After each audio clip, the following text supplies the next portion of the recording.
ঐতিহাসিক গণঅভ্যুত্থান নিয়ে আন্তর্জাতিক সাংবাদিক জুলকারনাইন সায়েরের 4 খণ্ডের একটি ফেসবুক পোস্ট চারিদিকে তোলপাড় ফেলে দিয়েছে, যেখানে তিনি আন্দোলনের 27 জুলাই থেকে 6 আগস্ট পর্যন্ত ঘটনাপ্রবাহ বর্ণনা করেছেন। আর সেই ইতিহাসের মধ্যমণি হয়ে আছে শিবিরের ঢাকা বিশ্ববিদ্যালয় শাখার সাবেক সভাপতি সাদিক কায়েম। জুলাই আন্দোলনে সাদিকের কার্যক্রম হার মানায় হলিউডের থ্রিলার সিনেমাকেও। পুরো আন্দোলনকে যিনি এক সুতোয় গেঁথে রেখেছেন শুরু থেকে শেষ পর্যন্ত। সবাই যখন ক্লান্ত, আন্দোলন যখন স্তিমিত হয়ে যাওয়ার আশঙ্কা দেখা দিয়েছিল, ঠিক তখন সাদিক কায়েম বলেছিলেন শেষ নিঃশ্বাস থাকা অবধি আন্দোলন চালিয়ে যাবেন তিনি। প্রয়োজনে জীবন দিতেও প্রস্তুত ছিলেন শিবিরের সাদিক কায়েম। জুলকারনাইন সায়েরের বর্ণনা করা এই ইতিহাস শুনে সবাই এখন বলছেন সাদিক কায়েমই ঐতিহাসিক গণঅভ্যুত্থানের আসল মাস্টারমাইন্ড।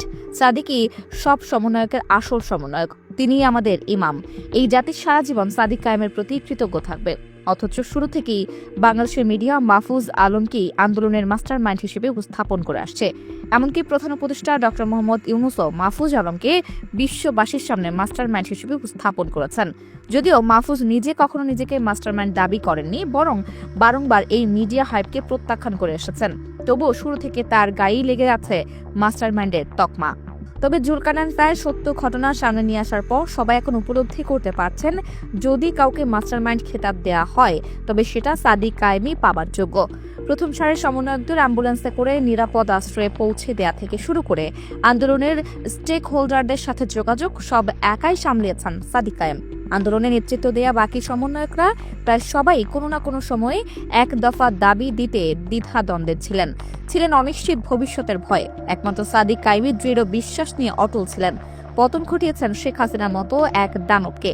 আরও চাঞ্চল্যকর বিষয়, এই সাদিক কায়েমই সর্বপ্রথম ডক্টর মোহাম্মদ ইউনূসের সাথে যোগাযোগ করেন বাংলাদেশের দায়িত্ব গ্রহণের জন্য।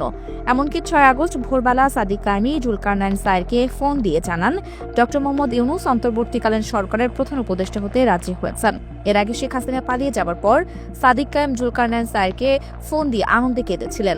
আন্দোলনের সবচেয়ে গুরুত্বপূর্ণ ভূমিকা রাখার পরেও নিরহংকারী সাদিক কায়েম নিতে চাননি কোনো ক্রেডিট, দাবি জানাননি কোনো উপদেষ্টা হবার। আবার আগের মতো মিশে গিয়েছেন তার শিবিরের ভাইদের সাথে।